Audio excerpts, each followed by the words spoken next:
हमारे मैं खुद हमारे पास उनके एक बार बैंकर आए थे और वो हमसे कह रहे थे कि साहब ब्लैक को अगर व्हाइट करना है तो हमारे पास ये है। हालांकि मैं उनका नाम नहीं ले सकता हूं, लेकिन पूरा एचएसबीसी बैंक का जो तंत्र था हर आदमी को मालूम है, ये हर कोई बता देगा आपको। लेकिन आप चूंकि आपके पास सबूत नहीं है, आप कुछ कह नहीं सकते हैं। ऐसे ही कई बैंक ऑपरेट हो रहे हैं लंदन से। लंदन का एक इलाका है, उसको कहते हैं टू स्क्वायर माइल।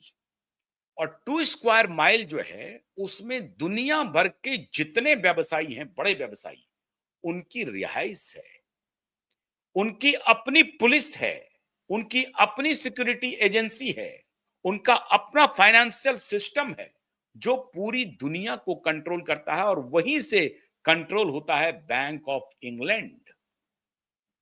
और बैंक ऑफ इंग्लैंड कैसे दुनिया भर के फेडरल बैंक को कंट्रोल करता है, इसका एक पूरा का पूरा जाल बिछा हुआ है मित्रों। एक और हमको खबर आ रही थी कि एनसीपी के एक बड़े नेता, वो ये जो गोल्ड की जो प्राइसिंग होती है ना, उसकी एक कमिटी है, इंटरनेशनल कमिटी, उस कमिटी के सदस्य हैं। अब आप सोचिए क्या क्या गुल खिल रहा है महाराष्ट्र में। और कैसे प्रधानमंत्री मोदी ने कहा कि जिसने लूटा है उसको लूटा हुआ धन लौटाना पड़ेगा। लंदन फाइल कोई छोटी फाइल नहीं है। यह मामला गोल्ड तस्करी से भी जुड़ा हुआ है, यह मामला ड्रग से भी जुड़ा हुआ है, अवैध हथियारों की तस्करी से है। आप याद कीजिए 1992 का बम कांड के पहले, जब संजय दत्त के यहां हथियार मिले थे और सुनील दत्त पूरी कोशिश करते रहे कि अपने बेटे को बचा लें, नहीं बचा पाए। संजय दत्त 7 साल जेल की सजा काट करके आए, 7 साल उनको जेल में बिताना पड़ा। तो ये नेक्सस बहुत बड़ा है मित्रों। अवैध हथियारों की तस्करी हो रही है, गोल्ड की तस्करी हो रही है, डायमंड व्यापारियों का पूरा एक खेल चल रहा है, बार का खेल चल रहा है, अवैध बार चल रहे हैं मुंबई में। और अवैध जो तीसरा रैकेट है उसको आप समझ लीजिए, जिसे मैं नाम लेने की जरूरत नहीं है, वो भी चल रहा है, जिससे पैसे आ रहे हैं। और ये सब पैसे सरकार के संरक्षण में आ रहे थे, जिसके तरफ मोदी ने इशारा किया। और उसी इशारे को आगे बढ़ाया एकनाथ शिंदे ने। और अब सरकार वो सारा डिटेल मंगा रही है कि भाई ये खेल क्या था, ये सूत्र कैसे जुड़े हुए हैं। अब ये जो नक्सलियों ने जो सरेंडर किया है, उनकी भी सूचनाएं आएंगी सरकार के पास, उनको भी बताया जाएगा कि ये कहां से खेल चल रहा था।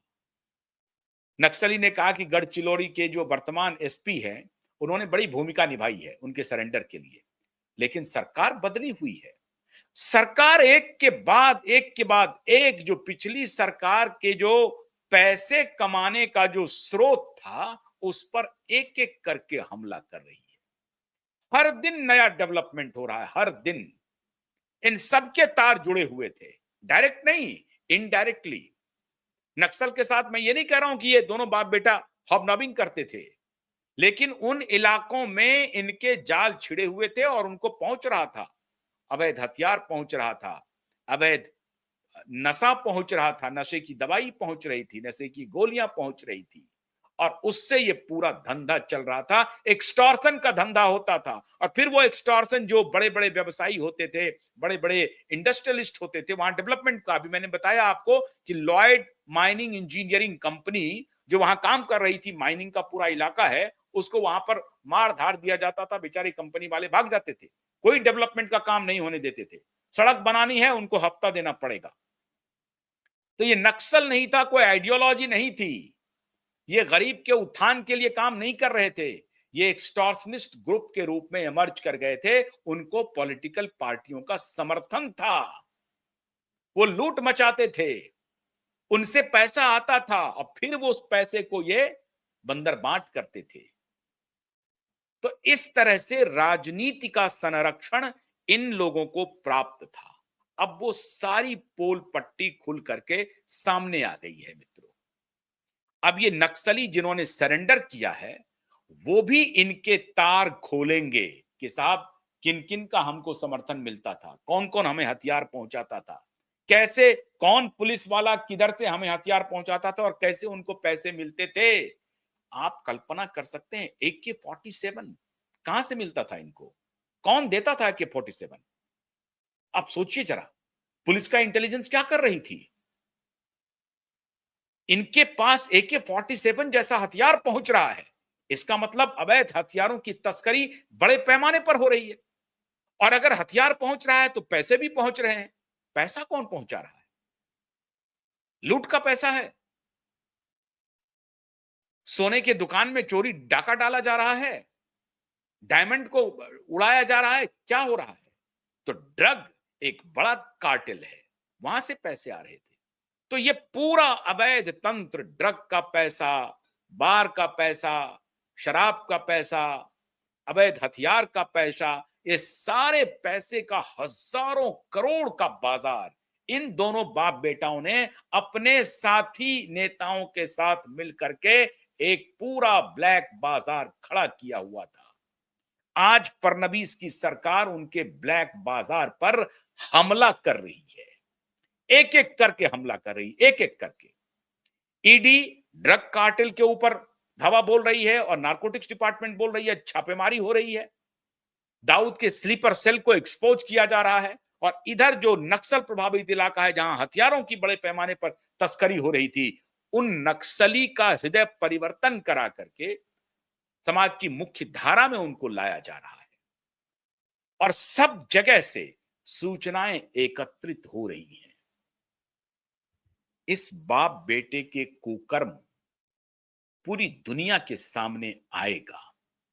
तैयारी बड़ी है और प्राकृतिक न्याय होकर रहेगा। इन्होंने एक बार भी कोविड के दौरान ये शख्स कार्यालय नहीं पहुंचे। बेटा सुपर सीएम के रूप में एक्ट कर रहा था, सुपर सीएम के रूप में। तो ये सब अब एक्सपोज होगा। इसलिए खाली ये जो सरेंडर है, ये मामूली घटना नहीं है मित्रों। ये सरेंडर बहुत कुछ कहेगा। हथियारों के तस्कर के राज सरकार को खुलेंगे। कहां से हथियार आते थे उनके पास, AK-47 जैसे हथियार, कौन सप्लाई करता था? एजेंसी को कुछ मालूम नहीं, हथियार